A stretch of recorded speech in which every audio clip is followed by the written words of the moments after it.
The Devourer fleet arrived at New Montana exactly 18 days after Sarah's return.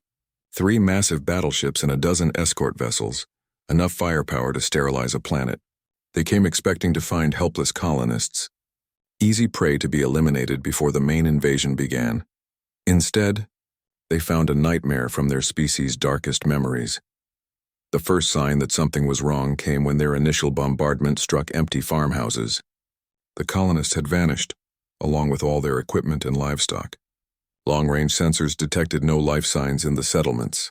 Spread formation, commanded War Master Kethtar from the bridge of the lead battleship. Search pattern Alpha. The humans cannot have gone far, but the Devourers had forgotten how humans fought. Or perhaps they had tried to forget, pushing the memories into the darkest corners of their collective consciousness. The colonists of New Montana hadn't run. They had gone to ground, implementing tactics perfected by their ancestors 3 centuries earlier. The first attack came from the asteroid belt. The hidden human ships, upgraded with weapons that should have been impossible for a farming colony to possess, struck fast and hard before disappearing back into the maze of rocky debris. 2 escort vessels were crippled before the Devourers even realized they were under attack. Impossible, Kethtar snarled. Intelligence reported this as an agricultural settlement. Where did they acquire military vessels? His answer came in the form of a transmission from the planet's surface. Elena Chen's face appeared on his command screen, and for a moment the War Master felt something he hadn't experienced in centuries. Recognition, followed by fear. I know that face, he whispered. The bone structure, the eyes, the expression of absolute determination. He had seen it before, in archived footage from the original war. This was the face of humanity's shock corps. I am Elena Chen, speaking for the survivors of the 15th Shock Regiment, the elderly woman said, her voice carrying across space with quiet authority. You have 30 minutes to withdraw from this system. This is your only warning. Kethtar's mandibles clicked in what might have been nervous laughter. 30 minutes? You are fewer than 1,000 against our fleet of thousands. You have no orbital defenses, no battleships. What can you possibly do to threaten us? Elena's expression didn't change. We can remind you why your species learned to avoid humans in the first place. The transmission ended, and for a moment the Devourer bridge was silent. Sir, reported the sensor operator, we're detecting movement on the planet's surface. Multiple launch signatures. Missiles? Kethtar asked. Negative, sir. The signatures are too small. They appear to be personal transport pods. Kethtar stared at the display in confusion. What possible threat could individual humans in transport pods pose to a fleet of battleships? He was about to learn. Sarah Chen's pod was the first to reach orbit, followed by 49 others.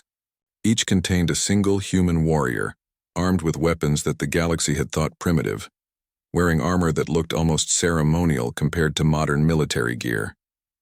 To the Devourers, they should have been easy targets, but humans had always been more dangerous when they looked helpless. Sarah's pod latched onto the hull of the nearest escort vessel, and she began cutting through the armored plating with tools that seemed inadequate for the task.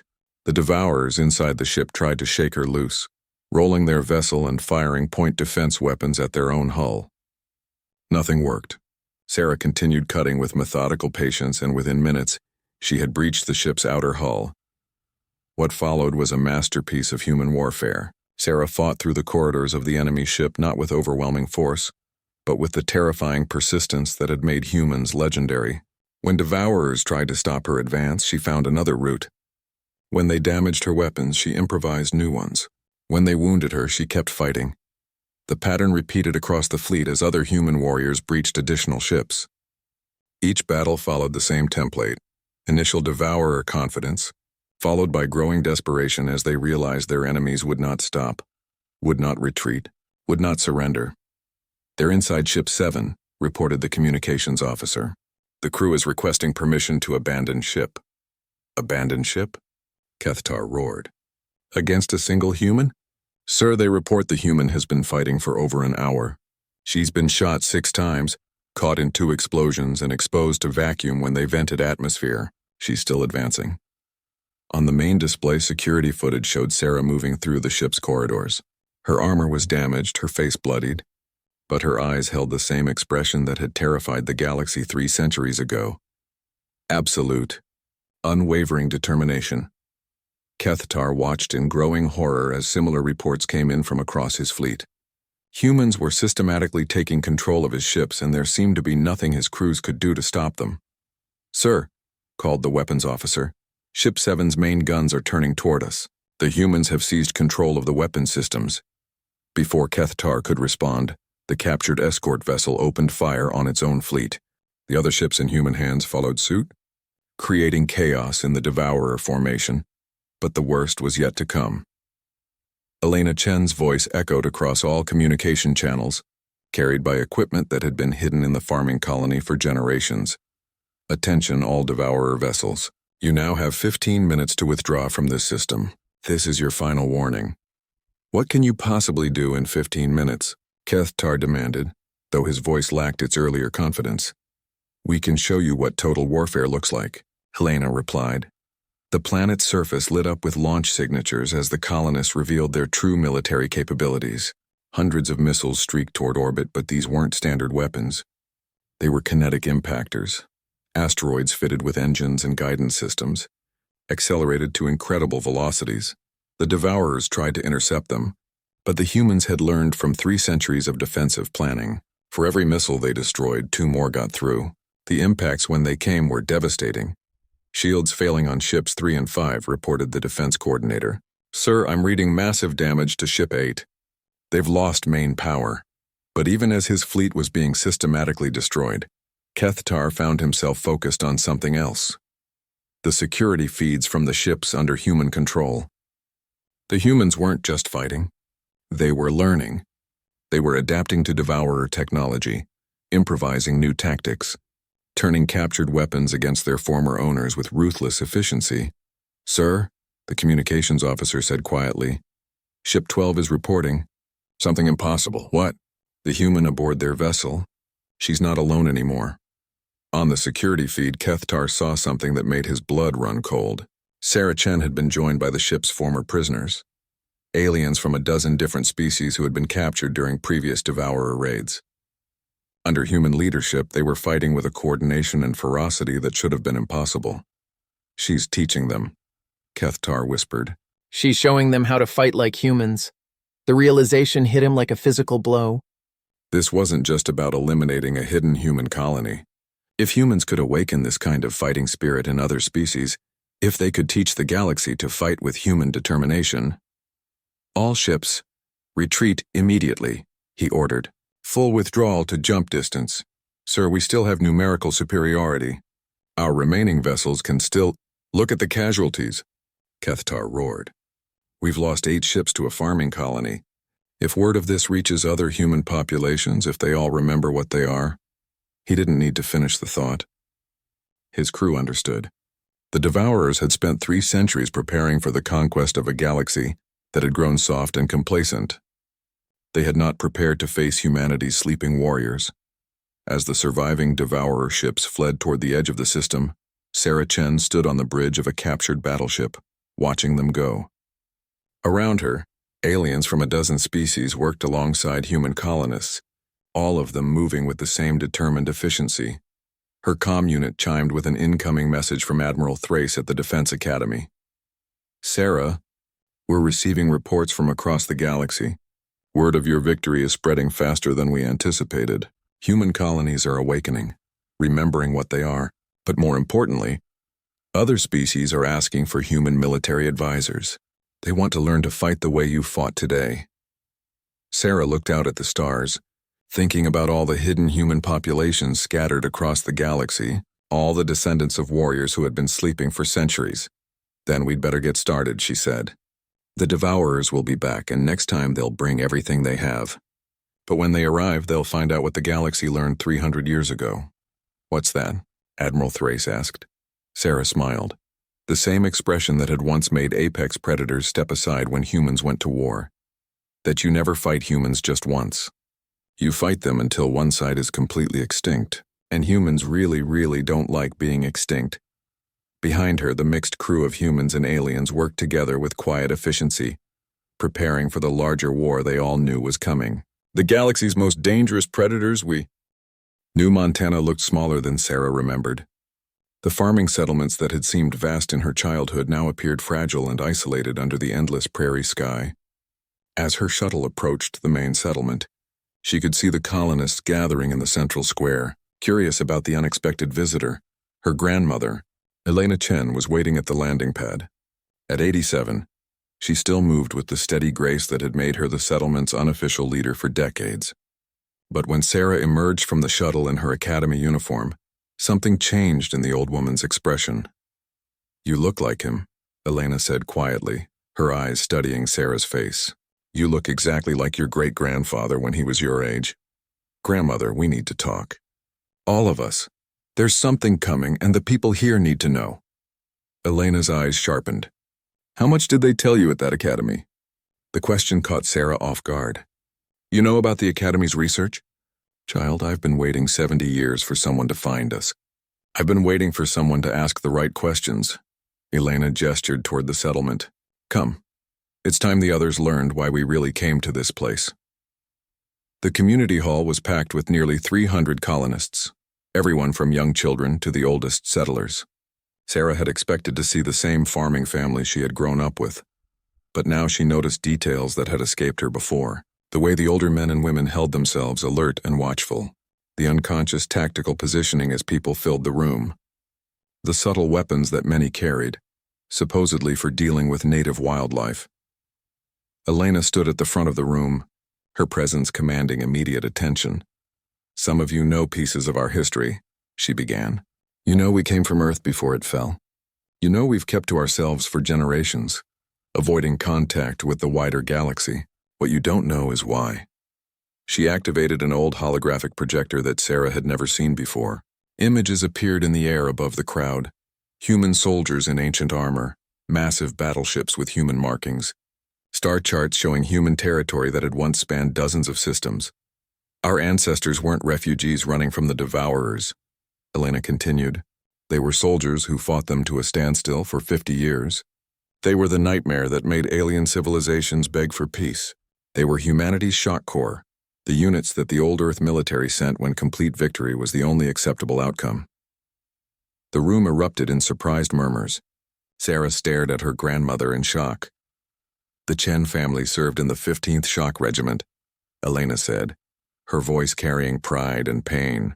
"Your great-grandfather, Captain Michael Chen, was awarded the Solar Cross for actions during the siege of Vega Prime. Your great-great-grandmother, Major Diana Chen, led the deep strike against Devourer Command on Alpha Centauri." More images appeared. Medals, commendations, battle reports. Sarah recognized some of the tactics from her academy studies, but seeing them executed by her own ancestors made them feel real for the first time. "When Earth fell, it wasn't because we lost," Elena explained. "It was because we won too completely. The Devourers realized they couldn't defeat humanity through conventional warfare. So they changed the rules. They targeted civilian populations, poisoned entire worlds, used biological weapons that violated every rule of warfare." An older man named Jakob stood up from the crowd. "Elena, why are you telling us this now?" Elena's expression became grim.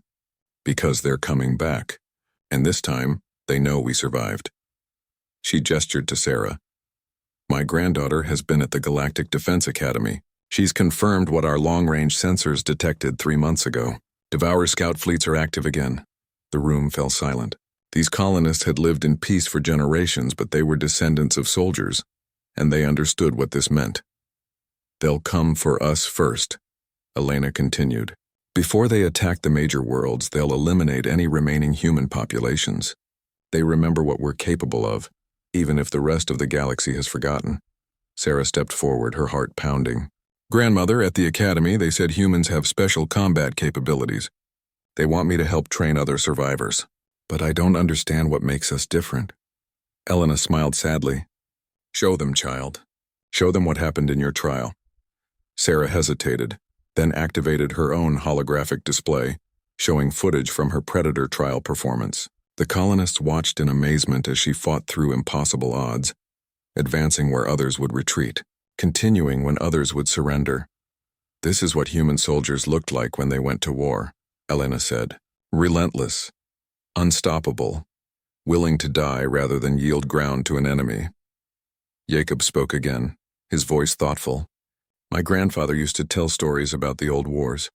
He said humans would chase enemy fleets across multiple star systems, never giving up the pursuit. Even when they were outnumbered, even when logic said to withdraw. The endurance protocol, Elena confirmed. Other species fight until victory becomes impossible. Humans fight until they physically cannot continue, and sometimes beyond that. A younger colonist named Marcus stood up. What are you asking us to do? We're farmers, not soldiers. You're the children of soldiers, Elena corrected. The genes are still there. The instincts are still there. They've just been dormant. She activated another display showing current Defense Force projections for the Devourer invasion. The numbers were stark, complete defeat within 18 months. Unless humanity remembers what it is, Elena added. Unless we wake up the warrior spirit that our ancestors carried to the stars. Sarah found herself speaking without conscious thought. At the academy when I was fighting in the simulation, something changed. It wasn't just that I got better at combat. It was like I became someone else. Someone who had been sleeping inside me my whole life. The genetic memory, Elena said. 50 generations of warriors, all their experience and instincts encoded in your DNA. The Academy's combat trials triggered it. Now we need to trigger it in others. Over the next several hours, Elena revealed the full scope of what the colonists had hidden for 3 centuries. Weapon caches buried in the farming equipment.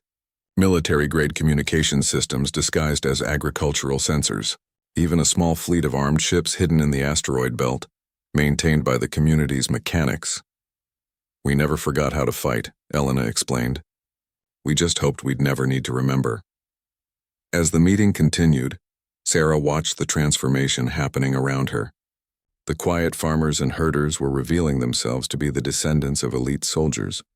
They spoke knowledgeably about tactics, weapons, and strategic planning. They had been preparing for this moment for generations, even if they hadn't admitted it to themselves. How long do we have? Asked Dr. Reeves, the settlement's physician who apparently also had extensive battlefield medical training. Weeks, maybe less, Sarah replied. The Devourers detected my presence at the academy. They'll prioritize eliminating human populations before beginning the main offensive. Elena stood and walked to a wall panel that Sarah had never paid attention to before. When she activated it, it revealed a comprehensive tactical display showing defensive positions throughout the settlement. Then it's time, Elena said simply.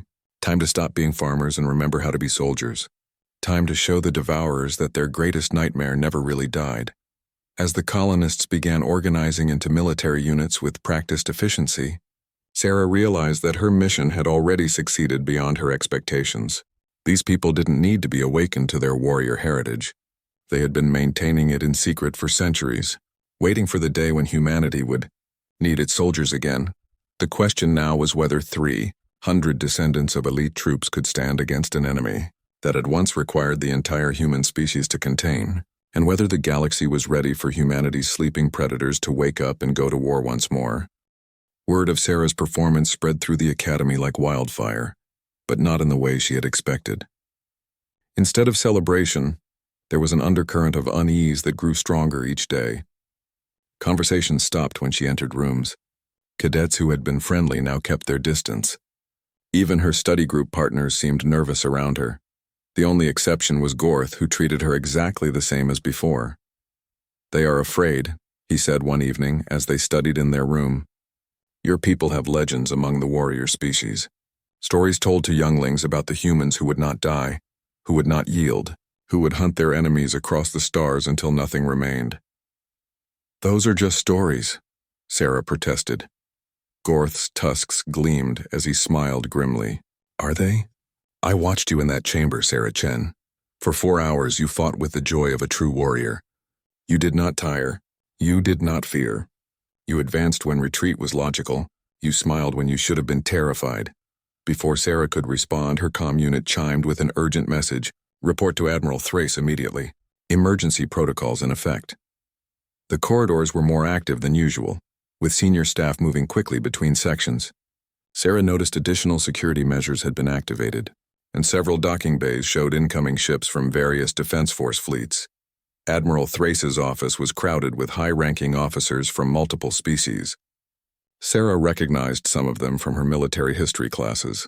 General Korvash of the Hegemony Fleet, Admiral Zextar of the Zilonian Defense Corps, and Fleet Commander Thek of the Krogan War Council. Cadet Chen, Admiral Thrace said as Sarah entered. Thank you for coming quickly. Please take a seat. We have a situation.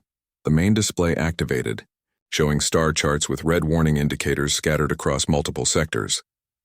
Devourer advanced scouts have been detected in 7 systems, General Korvash announced, his forearms moving in agitation. They're not just probing anymore. These are full reconnaissance fleets, mapping defensive positions and identifying targets. Admiral Zextar's blue scales showed patterns of deep concern.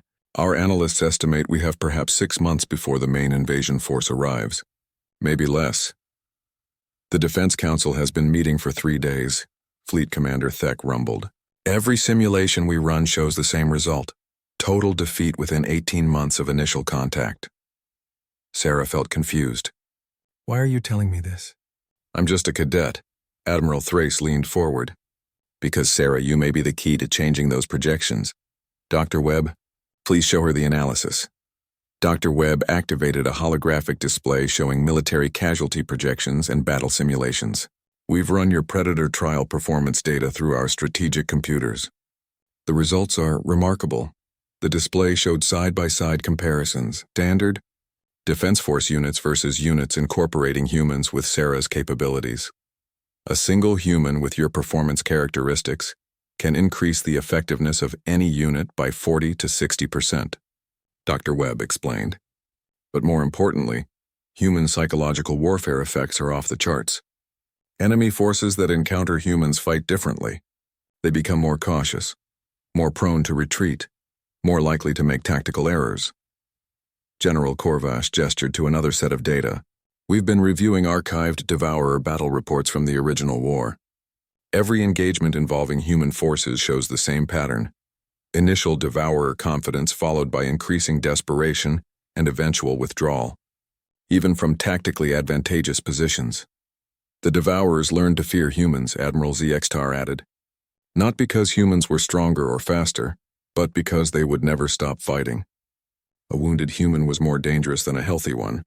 A defeated human unit would regroup and attack again. Human forces would pursue retreating enemies for months, across multiple star systems until every last enemy was eliminated.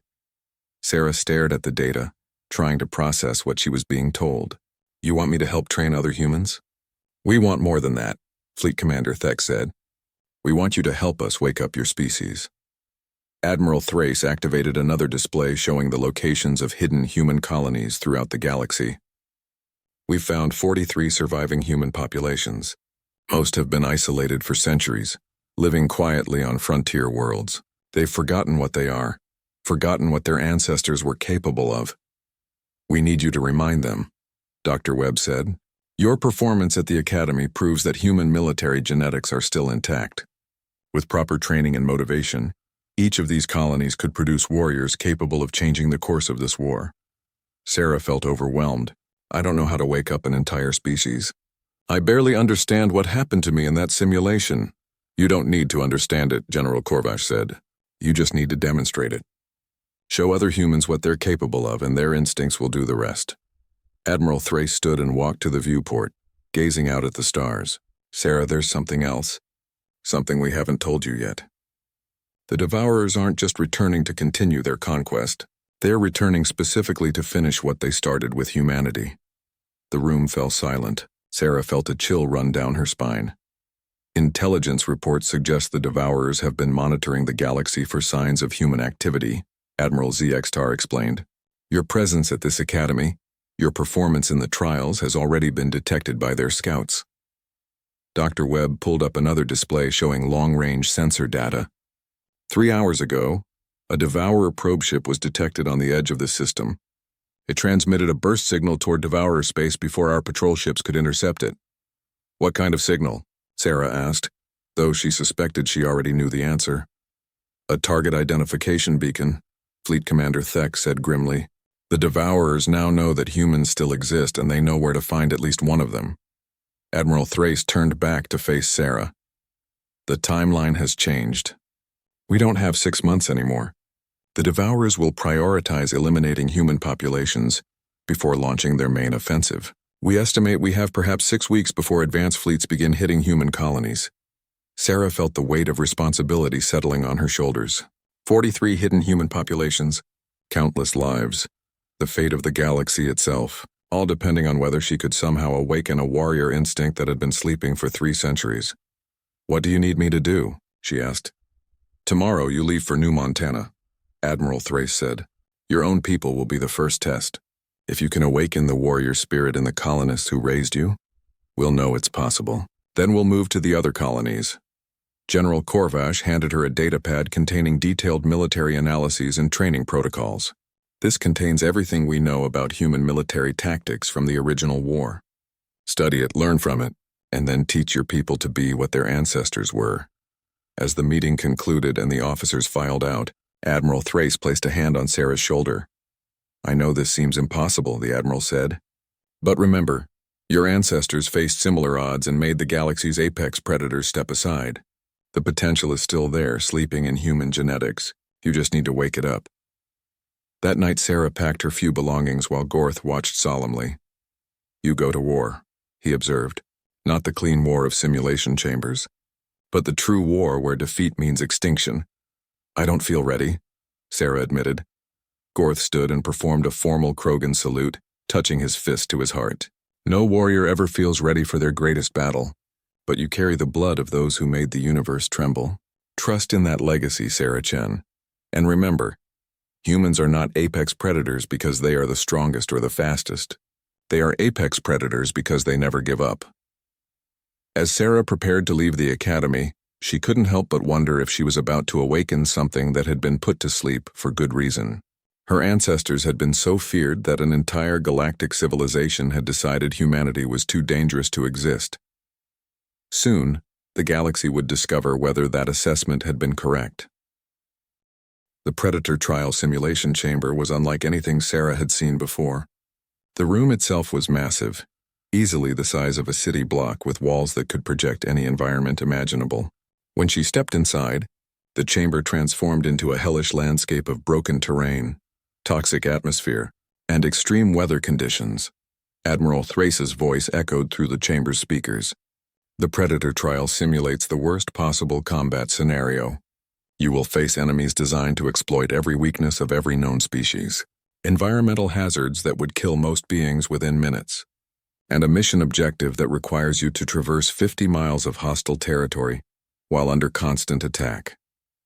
Sarah checked her equipment one final time. She had been allowed to choose her loadout, and she had selected the old kinetic weapons that felt familiar in her hands. No shields, no advanced armor, just basic protection and the primitive weapons her ancestors had once used to terrify the galaxy. "The trial begins in 30 seconds, Admiral Thrace announced. "Remember, only 12 beings in 2 centuries have ever completed this challenge. No one expects you to succeed. The goal is simply to see how far human capabilities can take you." Sarah took a deep breath and centered herself. Around the chamber, she could see observation windows where academy instructors and senior cadets had gathered to watch. Some looked curious, others skeptical. Krath was there, his mandibles clicking in anticipation of her failure. "Trial begins now." The environment shifted instantly. Sarah found herself on a mountainous landscape under a blood-red sky. The air was thin and filled with toxic particles that would have killed most species within hours. The gravity was 3 times normal Earth standard, making every movement exhausting. Almost immediately, the attacks began. Holographic enemies materialized around her. Devourer shock troops, each one designed to be the perfect killing machine. They were fast, strong, and equipped with weapons that could punch through military-grade armor. Their tactics were brutal and efficient, designed to overwhelm any opponent through sheer aggression. Sarah's response was something no one in the observation gallery expected. She smiled. For the first time since arriving at the academy, everything felt right. The primitive kinetic rifle in her hands, the hostile environment, the overwhelming odds. It all triggered something deep in her genetic memory. This was what humans were built for. The first wave of devourers rushed her position with characteristic mindless aggression. Sarah moved with fluid precision, each shot perfectly placed. She didn't waste ammunition on body shots that might not penetrate their armor. Instead, every bullet found the small gaps where armor plates met, or the vulnerable spots around their sensory organs. But what impressed the observers most wasn't her accuracy. It was her movement. Where other species would take cover and fight defensively, Sarah advanced. Even under heavy fire, even outnumbered 20-1, she moved forward, pressing the attack. Impossible, breathed Commander Rourke. She's advancing into their strong point. Through the chamber's speakers, they could hear Sarah's breathing. It was steady, controlled, almost meditative. She wasn't panicking or showing any signs of stress. If anything, she seemed to be enjoying herself. The simulation escalated. The environment became more hostile. Acid rain that would eat through most protective gear, electromagnetic storms that disrupted communications and sensors, seismic activity that turned the terrain into a deadly maze of chasms and rock slides. Sarah adapted to everything. When her equipment failed, she improvised. When the terrain blocked her path, she found another route. When enemies flanked her, she used the environment against them, triggering rock slides to crush whole squads of attackers. Hours passed. The simulation was designed to last a maximum of 6 hours, with most beings lasting less than 30 minutes before being overwhelmed. Sarah had been fighting for 4 hours straight and showed no signs of slowing down. Her biometrics are impossible, Dr. Webb reported to Admiral Thrace. Heart rate elevated but stable. No signs of exhaustion. Stress hormones are actually decreasing the longer she fights. She's in flow state, Admiral Thrace realized. Combat isn't stressing her. It's energizing her.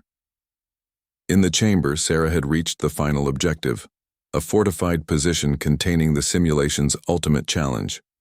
The Devourer command node was defended by their elite guards, holographic recreations of the most dangerous enemies humanity had ever faced.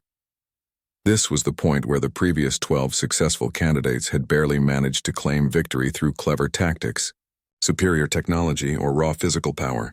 Sarah's approach was different. She studied the defensive position for exactly 30 seconds, then began to run directly at it. "What is she doing?"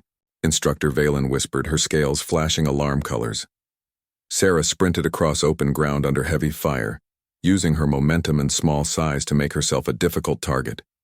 She reached the fortification's walls and began to climb, using the kinetic rifle's sling to rappel between handholds. The defenders tried to target her, but she was moving too fast and too unpredictably. When she reached the top of the wall, she didn't take cover or try to find a strategic position. Instead, she jumped down into the middle of the enemy formation. What followed was the most brutal display of close-quarters combat anyone at the Academy had ever witnessed. Sarah moved through the enemy ranks like a force of nature, using her rifle as both ranged weapon and melee tool. When ammunition ran low, she picked up enemy weapons. When those failed, she used improvised weapons from the environment. The final Devourer Elite, a massive creature designed to be unbeatable in single combat, faced her in the center of the command node. It was twice her size, covered in armor, and armed with weapons that could level buildings. Sarah walked toward it without hesitation. The creature swung a massive blade that should have cut her in half. Sarah ducked under it and continued advancing. It fired energy blasts that melted the ground where she had been standing.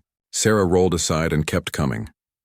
For 30 seconds, the elite threw everything it had at this small human who refused to stop advancing. Finally, Sarah reached close quarters. What happened next was too fast for most observers to follow, but the result was clear. The massive elite collapsed, and Sarah stood over its body, battered but victorious. The simulation ended. The hellish landscape faded away, leaving Sarah standing alone in the center of the empty chamber. For a moment there was absolute silence. Then Admiral Thrace's voice echoed through the chamber. "Trial complete. Time 4 hours, 17 minutes, 32 seconds. Status total success. Congratulations, Cadet Chen. You have just set a new Academy record." But the cheering she expected didn't come. Instead, she heard whispers, nervous conversations, and what sounded like fear in several voices. As Sarah exited the chamber, she found the observation gallery filled with stunned faces. Even Gorth looked shaken. "Sarah," Admiral Thrace said as she approached, "how do you feel?" Sarah considered the question. She felt energized, alert, more alive than she had since arriving at the Academy. "Good," she said. "Really good. When do I get to try it again?" The Admiral and Dr. Webb exchanged a meaningful look. "Never mind that for now," Admiral Thrace said. We need to discuss what happens next.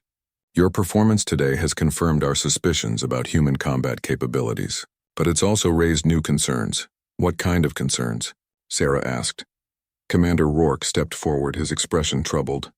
Sarah, what you just did isn't normal. You fought for over 4 hours against impossible odds and emerged not just victorious but energized by the experience. That level of combat endurance and psychological resilience is terrifying, Krath said, stepping out from the crowd of observers. But his tone wasn't mocking anymore. It was respectful, almost awed. I have fought beside the greatest warriors of my species. I have never seen anything like what you just did. Sarah looked around at the faces watching her. She had proven that humans belonged among the galaxy's warriors, but somehow, she didn't feel like she had won. Instead, she felt like she had revealed something that perhaps should have stayed hidden. The question now, Admiral Thrace said quietly, is whether the galaxy is ready to learn that humanity's most dangerous predators never went extinct. They were just sleeping. 3 weeks into the semester, Sarah received a message that changed everything. Report to Admiral Thrace's office immediately. The Admiral was the Academy's commandant, a legendary figure who had served in the Outer Rim Wars and commanded respect from every species in the Galactic Defense Force. Sarah had never been inside the administrative tower before. The corridors here were different from the cadet areas, more formal and imposing. Security checkpoints scanned her biometrics at every level. By the time she reached the Admiral's office, her nerves were stretched tight. Admiral Thrace was not what Sarah expected. She had imagined a towering warrior from one of the predator species, but the Admiral was a Thessian, tall and elegant with pale skin and large, intelligent eyes. Her species was known for their diplomatic skills and strategic thinking, rather than physical prowess. Cadet Chen, the Admiral said, gesturing to a chair across from her desk. Please sit. We have much to discuss. The office was sparse but impressive, with star charts covering the walls and a massive viewport showing the Academy's training grounds. Sarah noticed several other figures in the room. Commander Rourke from her tactical analysis class, Instructor Valen from weapons training, and a third person she didn't recognize, a human male in civilian clothes. This is Dr. Marcus Webb, Admiral Thrace said, noticing Sarah's confused look. He's a xenobiologist and one of the few experts on human physiology in the galaxy. He's been reviewing your performance records. Dr. Webb stepped forward, his expression serious. Sarah, I need to ask you some questions about your family history. What do you know about your ancestors before they settled on New Montana? Sarah frowned. Not much. My grandmother said they came from Earth originally, but she never talked about the details. Why? Dr. Webb exchanged glances with the Admiral. What about military service? Did any of your ancestors serve in the old human military? I think so. There are some old medals in my grandmother's things, but I never really understood what they were for. The room fell silent. Sarah could sense tension she didn't understand. Cadet Chen, Admiral Thrace said finally, your performance at the Academy has raised some questions. Your endurance capabilities, your marksmanship skills, your tactical instincts, they're all unusual. Unusual how? Sarah asked. Commander Rourke activated a holographic display that showed her test scores and training results.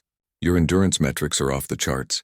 You can run distances that would exhaust most species. Your accuracy with kinetic weapons exceeds anything in our records. But most interestingly, your tactical analysis scores show patterns we haven't seen for centuries. I don't understand, Sarah said. Dr. Webb leaned forward. Sarah, has anyone ever explained to you why the human species was scattered after Earth fell? Why humans were considered so dangerous that the Devourers made destroying Earth their primary objective? Sarah shook her head. She had always been told that Earth fell because humans weren't strong enough to defend it. The official records were sealed long ago, Admiral Thrace said, but the truth is that humans weren't weak. They were terrifying, not because of physical strength or natural weapons, but because of something far more dangerous they refused to give up. The Admiral activated another display, showing battle footage from the war against the Devourers. Sarah watched in amazement as human soldiers fought with desperate courage against impossible odds. Other species fight until victory becomes impossible, Commander Rourke explained. They retreat when defeat is certain, preserve their forces for another day. This is logical, strategic thinking. But humans... He paused the display on an image of human Marines charging a Devourer position, despite overwhelming enemy fire. Humans fight until they physically cannot continue. And then they fight some more. The galaxy called it the Human Endurance Protocol, Dr. Webb said. When humans went to war, they would outlast any enemy. They would take losses that would break other species and keep fighting. They would pursue enemies across star systems for years, never giving up, never forgetting. Eventually, even the most aggressive predator species learned to avoid direct conflict with humans. Sarah stared at the footage, watching her ancestors fight with a ferocity that seemed impossible. But Earth fell. Humanity lost. Earth fell because the Devourers recognized the threat, Admiral Thrace said grimly. They realized that humans would never stop fighting them. Never surrender. Never accept defeat, so they changed tactics. Instead of trying to conquer humanity, they decided to extinct it. They threw everything they had at Earth, not to claim it, but to ensure humans could never again threaten the galaxy. The room fell silent as Sarah processed this information. Everything she had been taught about human weakness and frailty was wrong. Her ancestors hadn't been victims. They had been the most feared warriors in the galaxy. "Why are you telling me this?" she asked. "Because the Devourers are coming back," Admiral Thrace said quietly. "Our long-range sensors have detected their scout fleets moving through the outer systems. They've been rebuilding their forces for 3 centuries, and now they're ready for another invasion." Commander Rourke activated a tactical display showing current fleet positions. The Galactic Defense Force has grown complacent. Most species have never faced a real existential threat. They fight with rules, with honor codes, with limitations. The Devourers follow none of these constraints. "We need soldiers who understand total warfare," Instructor Valen added, her scales showing deep blue patterns of concern. "Warriors who won't break when the situation becomes hopeless." Dr. Webb handed Sarah a datapad. "We've been searching for surviving human populations since the first Devourer scouts were detected. Your family on New Montana isn't the only group that survived, but you're the first we've found with the classic human military genetics still intact." Sarah looked at the datapad, seeing genetic analysis results she couldn't fully understand. "Military genetics? Generations of warfare select for certain traits," Dr. Webb explained. "Enhanced endurance, improved hand-eye coordination, increased stress resistance, and most importantly, the psychological inability to accept defeat. Your test results suggest you've inherited all of these traits." Admiral Thrace leaned forward. "Sarah, we're not just training you to be a cadet. We're preparing you to help train a new generation of human warriors. We've located 17 other hidden human colonies. If the Devourers return in force, we'll need every advantage we can get." Sarah felt overwhelmed. A few weeks ago, she had been a simple farm girl who thought her species was nearly extinct. Now she was being told that humanity might be the galaxy's last hope against an ancient enemy. "What if I refuse?" she asked. "Then the galaxy falls," Commander Rourke said bluntly. "The Devourers won't make the same mistake twice. This time they'll extinct every sapient species they encounter. Humans proved that intelligent life is too dangerous to be allowed to exist." Sarah looked around the room at the faces watching her. These weren't just academy instructors anymore. They were military leaders preparing for a war that would determine the fate of all life in the galaxy. "What do you need me to do?" she asked. Admiral Thrace smiled grimly. "First, we need to see what you're really capable of. Your performance so far has been impressive, but we suspect you've been holding back trying to fit in. Tomorrow you'll face the Academy's ultimate challenge, the Predator Trial." "What's the Predator Trial?" Sarah asked.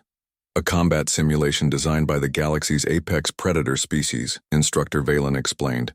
"It's meant to be impossible for any single being to complete. In 200 years, only 12 cadets have ever passed it, all from elite warrior bloodlines." Commander Rourke's expression was serious. "If you can pass the Predator Trial, it will prove that human combat capabilities are as extraordinary as the old records suggest. But if you fail, if I fail," Admiral Thrace stood walking to the viewport. "If you fail, then perhaps humanity really is just another extinct species, and the galaxy will have to face the Devourers without its most dangerous predator." That night, Sarah couldn't sleep. She stared at the datapad Dr. Webb had given her, reading about her ancestors and their legendary battles. The footage showed humans doing impossible things, fighting for days without rest, pursuing enemies across impossible terrain, winning battles through sheer determination when all logic said they should surrender. Tomorrow, she would find out if she carried that same indomitable spirit. Tomorrow, she would discover whether Sarah Chen, just a cadet from a farming world, could unleash the warrior instincts that had once made apex predators step aside when humans went to war.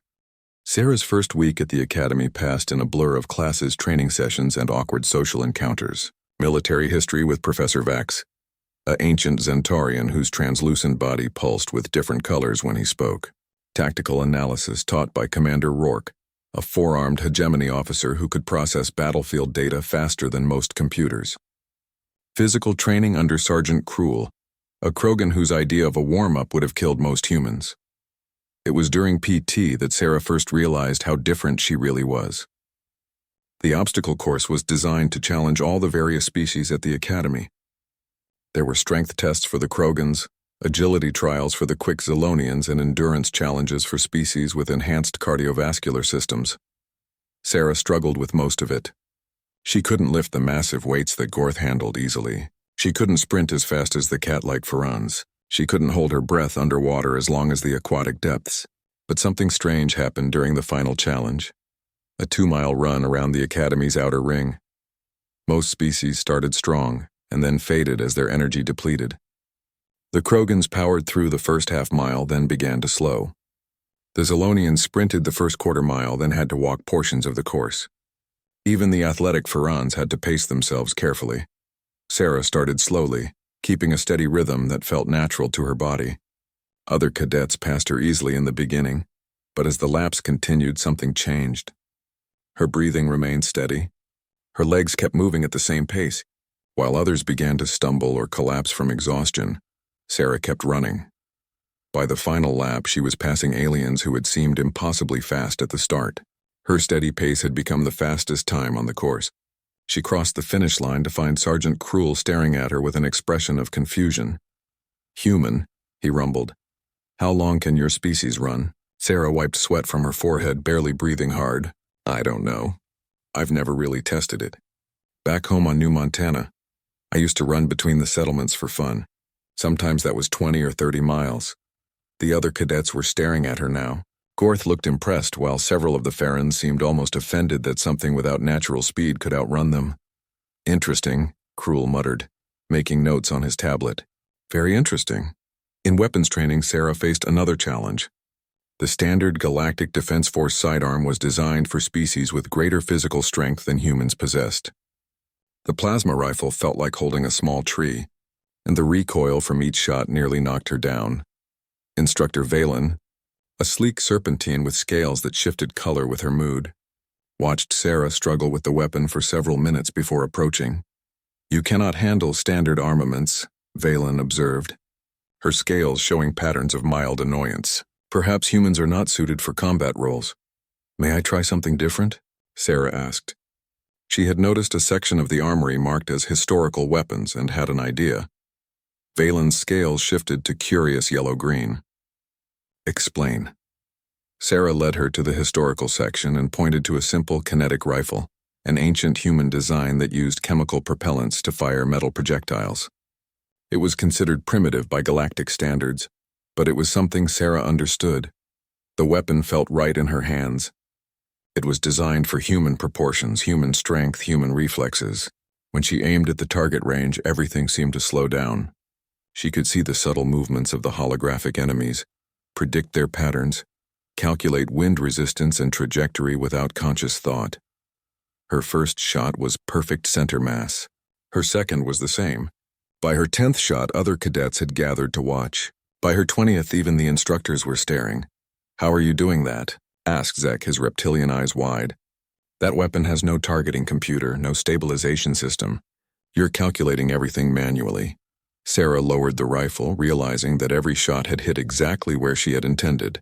"I guess humans are good at throwing things. We used to hunt with projectiles before we had technology." Instructor Valen's scales were now a bright, excited orange. "Demonstrate again. Use moving targets this time." The holographic projectors created a complex scenario. Multiple enemies moving at different speeds, some taking cover, others flanking. Sarah moved through the course with fluid precision. She fired without seeming to aim, yet every shot found its mark.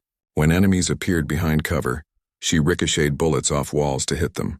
When they tried to flank her, she anticipated their movements and was already turning to engage them.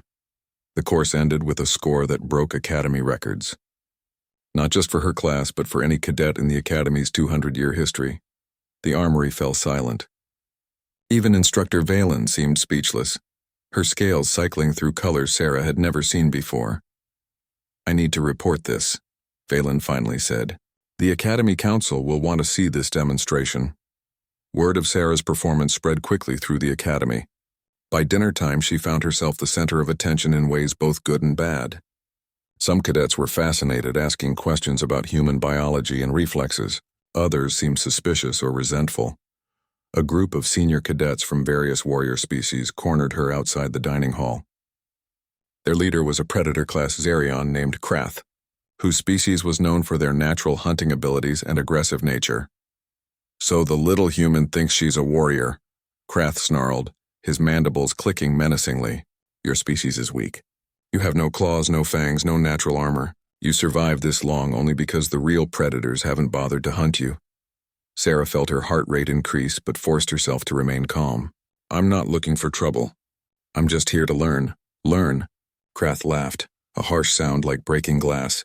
"What can a prey species learn about warfare? You're an insult to every real warrior here." Before Sarah could respond, Gorth's massive form appeared beside her. The Krogan's presence changed the entire dynamic of the confrontation. "The human is under my protection," Gorth rumbled, his tusks gleaming in the corridor lighting. "Do you challenge this, Xerion?" Krath's aggressive posture faltered slightly. Krogans were respected even by other warrior species, and Gorth's clan markings indicated he came from a particularly prestigious bloodline. "This isn't over, human," Krath said finally. "Sooner or later you'll face a real test, and when you do, we'll see what you're really made of." As the group of older cadets moved away, Sarah let out a breath she hadn't realized she was holding. "Thank you," she said to Gorth. The Krogan nodded solemnly. "Warriors protect their battle brothers. It is the way. But Krath speaks some truth. You will be tested, Sarah Chen. And when that time comes, I may not be able to stand beside you." That night, Sarah lay in her bed staring up at the stars visible through their room's viewport. She thought about her performance at the weapons range, about the strange looks from her instructors, about Krath's threatening words. She was beginning to understand that her presence at the Academy was causing ripples she hadn't expected. Humans weren't supposed to be good at warfare. They were supposed to be weak, primitive, nearly extinct. Yet somehow, with an ancient kinetic weapon, she had outperformed cadets from the galaxy's premier warrior species. What did that mean? And why did the thought of it seem to frighten her instructors almost as much as it excited them? Sarah closed her eyes and tried to sleep, unaware that in the Academy's administrative section emergency meetings were being called, unaware that her performance had triggered alerts in military databases across the galaxy, unaware that somewhere in the deep archives, sealed records about humanity's role in the war against the Devourers were being accessed for the first time in centuries. The galaxy was about to remember why apex predators had once learned to step aside when humans went to war. And Sarah Chen, just a cadet from a forgotten farming world, was about to become the key that unlocked humanity's most dangerous secret. Sarah Chen pressed her face against the cold viewport of the transport shuttle, watching the massive structure of Galactic Defense Academy grow larger with each passing second. The Academy floated in space like a silver cathedral, its towers and domes catching starlight from 3 different suns. After 18 years on Earth's farming colonies, she had never seen anything so beautiful or terrifying. "First time off-world?" asked the Zilonian sitting next to her. His blue-scaled skin shimmered under the shuttle's artificial lights, and his forearms moved in what Sarah had learned was a gesture of friendly curiosity. "Yes," Sarah replied, trying to keep the nervousness out of her voice. "You?" The alien laughed, a sound like wind chimes in a gentle breeze. "3rd year at the Academy. I'm Kextar. What species are you?" "I don't recognize the configuration." "Human," Sarah said, the word feeling strange in her mouth. She had grown up knowing she was different, but on the farming world of New Montana, being the only human hadn't mattered much. Here, surrounded by dozens of different alien species, she felt incredibly small and ordinary. Kextar's large black eyes widened. "Human, I thought your kind was extinct. The records say your homeworld was destroyed by the Devourers centuries ago." Sarah's stomach twisted. She had heard the stories, of course. Earth had fallen to the galaxy's most feared enemy 300 years ago. Humanity had been scattered to the winds, their colonies forgotten or abandoned. Most aliens believed they had all died out. Some of us survived, she said quietly. My ancestors escaped to the outer rim. The shuttle docked with a gentle bump and the passengers began filing out. Sarah grabbed her single bag, everything she owned in the galaxy, and followed the crowd through the airlock. The Academy's main hall took her breath away. The ceiling stretched up 5 stories, covered in a transparent dome that showed the stars wheeling overhead. Thousands of cadets from hundreds of different worlds filled the space, their voices creating a symphony of alien languages. "Attention, new cadets," boomed a voice that seemed to come from everywhere at once. The crowd fell silent. "Please proceed to your assigned dormitories. Your room assignments and class schedules are being transmitted to your personal devices now. Classes begin at 800 tomorrow. Welcome to Galactic Defense Academy." Sarah checked her tablet and found her room number. Dormitory 7, Level 3, Room 247. She had hoped for a single room, but the listing showed she would have a roommate. At least it would be someone to talk to. The corridors of the academy were as impressive as the main hall. Moving walkways carried cadets between sections, and holographic displays showed star maps, battle simulations, and recruitment videos. Sarah passed groups of cadets already bonding over shared meals and study sessions. Most ignored her completely, but she caught a few staring. Word was already spreading that there was a human at the academy. Room 247 was small but comfortable, with 2 beds, 2 desks, and a shared bathroom. One bed was already occupied by the largest being Sarah had ever seen. The creature was easily 8 feet tall and covered in thick gray hide marked with ritual scars. When it turned to look at her, Sarah saw tusks protruding from its lower jaw and eyes like burning coals. "You must be the human," the creature rumbled, its voice so deep Sarah felt it in her bones. "I am Gorth of the Bloodmaw clan. I have claimed the bed nearest the window. You may have the other." Sarah set her bag down carefully, trying not to show fear. Gorth was a Krogan, she realized, one of the galaxy's premier warrior races. They were known for their strength, their honor, and their temper. Having one as a roommate could be very good or very bad. "I'm Sarah Chen," she said, extending her hand in the human gesture of greeting. Gorth looked at her hand for a moment, then carefully took it in his massive grip. His skin was surprisingly warm. "An honor greeting," Gorth said, sounding pleased. "Your species has customs of respect. This is good. Many of the soft-skins here have forgotten such things." Over the next few hours, as they unpacked and prepared for the next day, Sarah learned that Gorth was actually quite intelligent despite his fearsome appearance. He spoke 4 languages fluently and had studied military history extensively. He also seemed genuinely curious about humans. "Your species has interesting legends," he said while organizing his weapons collection. Sarah was amazed the Academy allowed cadets to keep personal weapons, but apparently it was part of Krogan culture. The archives speak of humans who fought the Devourers for decades before Earth fell. "They say your kind never surrendered even when defeat was certain." "I don't know much about that," Sarah admitted. "My family doesn't talk about the old days much." Gorth nodded thoughtfully. "Perhaps it is too painful. Loss of a homeworld is a wound that never fully heals." That evening, Sarah joined the stream of cadets heading to the main dining hall. The space was enormous, filled with hundreds of tables accommodating the dietary needs of dozens of species. She grabbed a tray and selected foods that looked safe for human consumption, then looked around for somewhere to sit. Most tables were already full, organized by species or homeworld. She spotted a few empty seats at various tables, but as she approached, the conversations would stop and the aliens would stare at her with mixtures of curiosity and discomfort. After several rejections, she found herself sitting alone at a small table near the back. "Excuse me," said a voice behind her. Sarah turned to see a slender humanoid with pale blue skin and large luminous eyes. "Are you the human everyone is talking about?" "I suppose I am," Sarah said. "I'm Sarah. I'm Lyran from Altair Prime. May I sit? I've never met a human before." Soon their table was joined by others. Zek, a reptilian saurian who was fascinated by Earth's ecology. Mira, a crystalline being from the Silicon worlds who communicated through light patterns. And several others who seemed more curious than hostile. "Is it true your species has no natural weapons?" asked Zek, his forked tongue flicking out to taste the air. Sarah laughed. "No claws, no fangs, no venom, no armor. We're pretty much defenseless compared to most species." "Then how did you survive long enough to develop space travel?" Mira asked, her faceted surface sparkling with confused patterns. We used tools, Sarah explained, and we cooperated. Humans are very good at working together when we need to. As the evening progressed, Sarah found herself becoming the center of attention, answering questions about human culture, biology, and history. For the first time since arriving at the academy, she didn't feel like an outsider. These cadets seemed genuinely interested in learning about her species. But even as she laughed and shared stories, Sarah couldn't shake the feeling that she was being watched. Several times she caught groups of older cadets staring at her with expressions she couldn't read. Some looked curious, others seemed almost hostile.